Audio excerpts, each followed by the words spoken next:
तो श्रीमद् भागवत महापुराण कहती है उस महाराष्ट्र में भगवान भोलेनाथ भी पहुंचे हैं। हाँ, जबकि महाराष्ट्र में पुरुषों का अलाउ नहीं है, केवल एक ही पुरुष रहते हैं, भगवान श्री कृष्ण। पर माई बाप कथा कहती है महाराष्ट्र में भगवान भोलेनाथ भी पहुंचे। मैया पार्वती जब तैयार होकर जाने लगी, भगवान कैलाश पर्वत पर बैठे बैठे कहे, गौरा तुम नित्य यहाँ नित्य ना संध्या को कहाँ जाती हो तैयार होके बढ़िया? मैया बोली, बाबा हम वृंदावन जाते हैं। क्यों? बाबा वहां महाराष्ट्र रास्ता है। शिव जी बोले, महाराष्ट्र रास्ता है, कौन रचाता है? और बोले, बाबा भगवान श्री कृष्ण रचाते हैं महाराष्ट्र, वहां सब गोपिकाएं जाती हैं और हम भी गोपी बन के जाते हैं। भगवान ने कहा, देवी मैंने जीवन में सब कुछ देखा है, पर मेरे इष्ट का मैंने कभी नृत्य नहीं देखा, रास नहीं देखा, मुझे भी दिखा दो।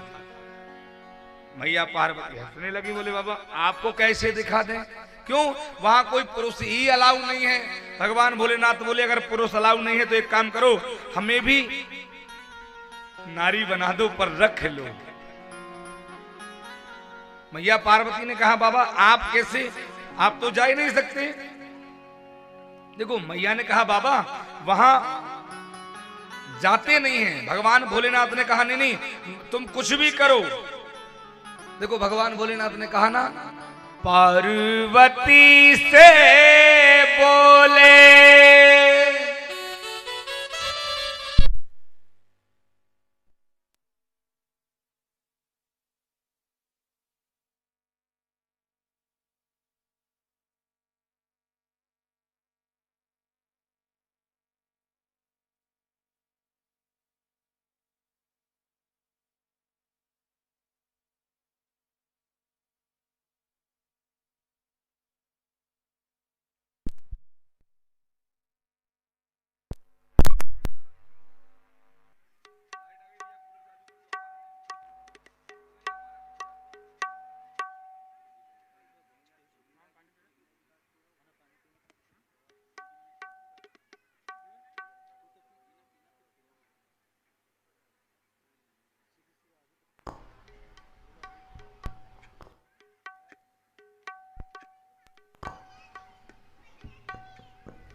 बोल वृंदावन बिहारी लाल की। कल हमने लाइट की ज्यादा बड़ाई कर दी ना, तो ऐसा लग रहा है आज लाइट को बुरा लग गया। शंकर जी बोले, देवी पार्वती से बोले मैं भी चलूंगा तेरे साथ, तेरे साथ में। और देवी इतने नहीं, मैया बोली, फिर राधा संग मोहन नाचे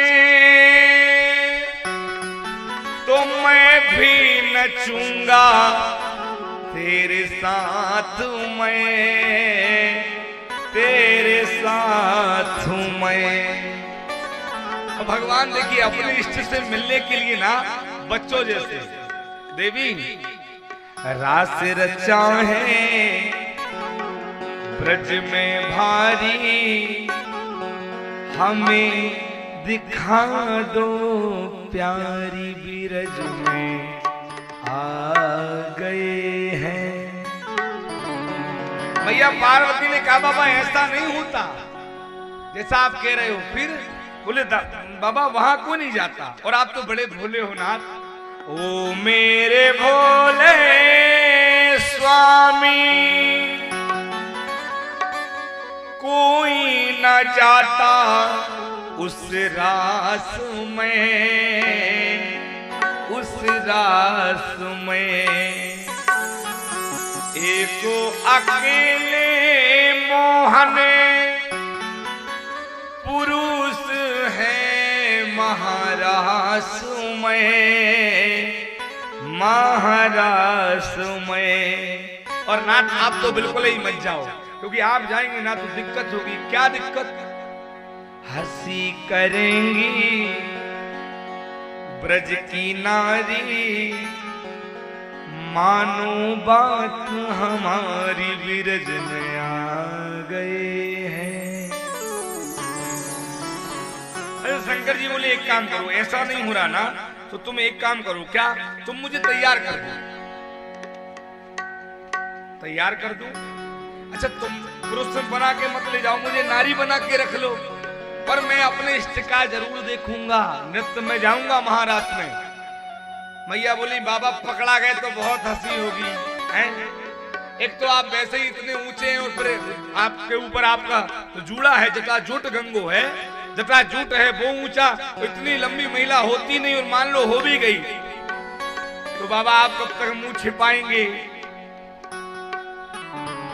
शंकर जी बोले हम नहीं जानते, तुम तो एक काम करो, ऐसा सजा दो मुझको कोई न जाने इस राज को, इस राज को। मैया बोले कोई पूछेगा तो फिर क्या कहूंगी, आप नए नए हो। शिव जी बोले एक काम करना, क्या? मैं हूं सहेली तेरी, ऐसा बताना नटराज को, नटराज को। मैया ने कहा बाबा आप नहीं मानते तो ठीक है, आज भगवान भोलेनाथ हैं अपने इष्ट से मिलने के लिए लगा के सुरमा, पहन के साड़ी, चाल चले मतवाली बिरज में आ गए हैं। अच्छा महाराष्ट्र पहुंचे, महाराष्ट्र में पहुंच करके नृत्य कर रहे हैं, और भगवान श्री कृष्ण बंसुरी बजा रहे हैं, गोपिकाओं के साथ भगवान भी हिल रहे हैं। पर एक बात बताओ, क्या भगवान की माया से कोई छुप सका है? जिनका नाम ही मायापति है हो, आज तक भगवान से कोई छिपा है? भगवान कन्हैया एक झटके में समझ गए कि भोलेनाथ आ गए। भगवान कन्हैया ने कहा ऐसे अगर भगवान को पकड़ेंगे तो मजा नहीं आएगा, है हमारे इष्ट से हास्य करने का मौका छूट जाएगा। फिर भगवान श्री कृष्ण ने बांसुरी बजाई, देखिए, और ऐसी बंसी बजाई जो भगवान भोलेनाथ ही के मन भाई। हाँ, देखा मोहन ने तो समझ गए सारी बात को, सारी बात को, और ऐसी बजाई बंसी, कैसी के सुध बुध भूले भोलेनाथ हो, भोलेनाथ हो। जब सुध बुध भूले ना तो पता ही नहीं चला कि साड़ी कब सरक गई। हाँ, अरे रास में सिर से सरक गई जब वह सारी, शिव जी की सर से सरक गई जब वह सारी। भगवान ने देखा, पकड़ा गए दादा, शिव जी बोले पकड़ा गए, तो देखे भगवान सिर से सिरक गई जब वह सारी, तो मुस्काए मुस्काए बनबारी बिरज में आ गए हैं, बिरज में आ गए हैं। ओ एक इतना भोले भंडारी बन के ब्रज की नारी बिरज में आ गए हैं, बिरज में आ गए हैं, बिरज में आ गए हैं, बिरज में आ गए हैं। कैसे आए थे पता है? कैसे? ऐसा सजा दो हमको कोई न जाने इस राज को, इस राज को। ऐसा सजा दो हमको कोई न जाने इस राज को, इस राज को। मैं हूँ सहेली तेरी, ऐसा बताना नटराज को, नटराज को। मैं हूँ सहेली तेरी, ऐसा बताना रजराज को, ब्रजराज को।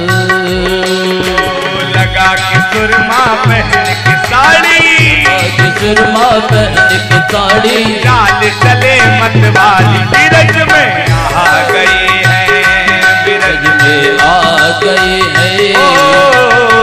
एक दिना भोले भंडारी बन के ब्रज के तारी, ब्रज में आ गए हैं, वृंदावन आ गए हैं। भगवान भोलेनाथ कहे दादा तुम्हारी बंसी जब मेरे मन को मोह सकती है ना, तो ये बंसी अब 3 लोगों में किसी को नहीं छोड़ेगी, सबको मोहेगी।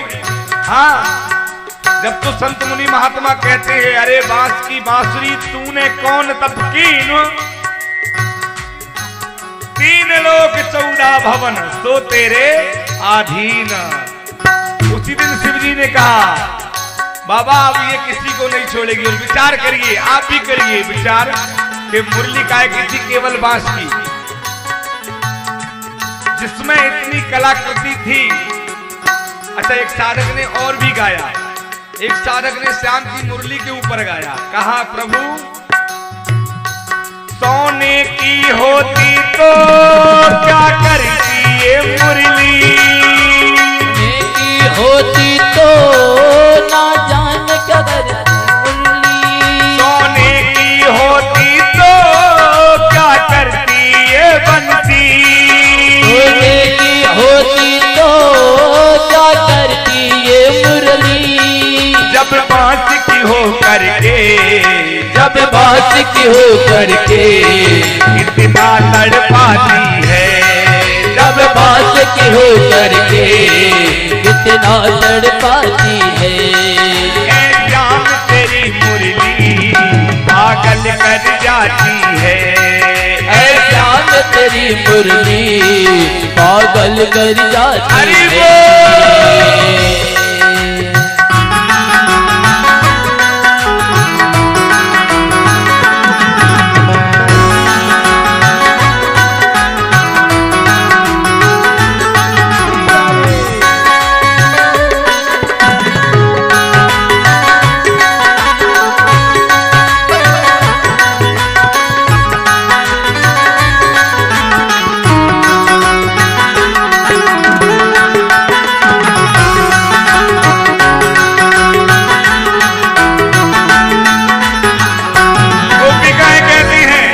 गोपियों ने कहा महाराज में प्रभु तुम गोरे होते तो क्या कर जाते मोहन, तुम गोरे होते तो क्या कर जाते मोहन, तुम गोरे होते तो क्या कर जाते मोहन, तुम गोरे होते तो क्या कर जाते मोहन, जब काले रंग पर ही, जब काले रंग पर ही दुनिया मर जाती है, जब सावले रंग पर ही दुनिया मर जाती है।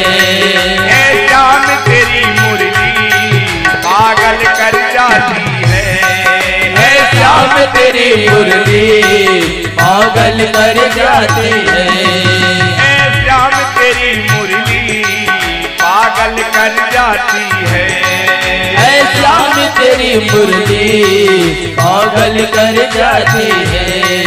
कभी रात रचाते हो कभी बंसी बजाते हो, कभी रात रचाते हो कभी बंसी बजाते हो, कभी रात रचाते हो कभी मुरली बजाते हो, कभी रात रचाते हो कभी मुरली बजाते हो, कभी रात रचाते हो कभी मुरली बजाते हो, कभी रात रचाते हो कभी मुरली बजाते हो, कभी माखन खाने की कभी माखन खाने की मन में आ जाती है, कभी माखन खाने की मन में आ जाती है। मुस्कान मधुर मीठी पागल कर जाती है, मुस्कान मधुर मीठी पागल कर जाती है। श्याम तेरी बंसी पागल कर बनती पागल कर जाती है। मुस्कान मधुर मीठी पागल कर जाती है। मुस्कान मधुर मीठी पागल कर जाती है। जान तेरी बनती पागल कर जाती है। जान तेरी बनती पागल कर जाती है। मुस्कान मधुर मीठी पागल कर जाती है। मुस्कान मधुर मीठी पागल कर जाती है। पागल कर जाती है। पागल कर जाती है। पागल कर जाती है। बोल वृंदावन बिहारी लाल की। देखिए भगवान भोलेनाथ जब गए ना, सभी गोपियों ने मिलकर के भगवान भोलेनाथ को भी प्रेम सरोवर में गोता लगवाया। और जैसे ही मेरे महादेव ने प्रेम सरोवर में गोता लगाया, भगवान भोलेनाथ भी गोपी बन गए। और भगवान भोलेनाथ का एक नाम और पड़ गया, गोपेश्वर महादेव। बोल गोपेश्वर महादेव की जय हो। जो लोग वृंदावन जाते हैं ना, तो मधुबन में जहाँ जाते हैं, मधुबन में जब हम प्रवेश करते हैं ना, तो मधुबन में प्रवेश करने से पहले भगवान भोलेनाथ महादेव का मंदिर आता है। और उसी मंदिर का नाम है गोपेश्वर महादेव। भगवान भोलेनाथ उस गोपेश्वर महादेव में आज भी विराजमान हैं। और हमारे वृंदावन वासियों का कहना है कि आज भी भगवान रात्रि में उस मधुबन में रास रचाते हैं। जितने मधुबन के वृक्ष हैं सब रात्रि में गोपिकाएं बन जाती हैं। मधुबन में आज भी रात्रि में कोई नहीं रुकता है, केवल भगवान श्री कृष्ण ही वहां मौजूद रहते हैं और उनकी गोपिकाएं।